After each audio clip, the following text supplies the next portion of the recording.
पंढरपूर मंगळवेढा मतदारसंघाचे आमदार समाधान आवताडे यांनाच पुन्हा भाजपकडून उमेदवारी दिली जाईल असा विश्वास त्यांचे समर्थक व्यक्त करीत असतानाच दुसरीकडे आमदार समाधान आवताडे यांनीही आगामी विधानसभा निवडणुकीसाठी जोरदार मोर्चे बांधणी सुरू केल्याचे दिसून येत आहे। मागील 3.5 वर्षात या मतदारसंघाचा आमदार म्हणून केलेली विकास कामे, शासनाकडून खेचून आणलेला निधी यांची माहिती देत आमदार आवताडे हे मतदारसंघात गावभेट दौरे करीत असल्याचेही दिसून येत आहे।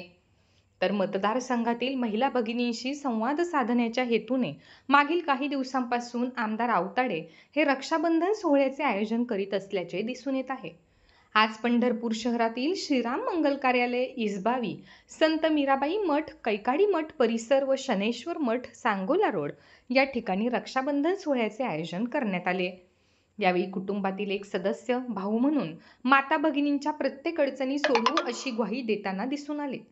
या कार्यक्रमाच्या निमित्ताने आज संत मीराबाई मठ येथे परिसरातील महिलांची मोठी गर्दी झाल्याचे दिसून आले, तर महिलांना साडी वाटप व भोजन देण्यात आले। यावेळी समितीचे सभापती आवताडे, शेखर भोसले, श्रद्धांजली आवताडे, राष्ट्रवादी महिला काँग्रेसच्या जिल्हाध्यक्ष सौ वर्षाताई शिंदे, विश्रांती भोसनर, शेखर भोसले, विनोद लटके, दत्तात्रय काळे, द्रोणाचार्य हाके, संदीपाबा पाटील, शशिकांत मेहत्रे, आकाश आटकळे, संतोष डोंगरे, गणेश मलपे आदींसह हजारो महिला उपस्थित होत्या।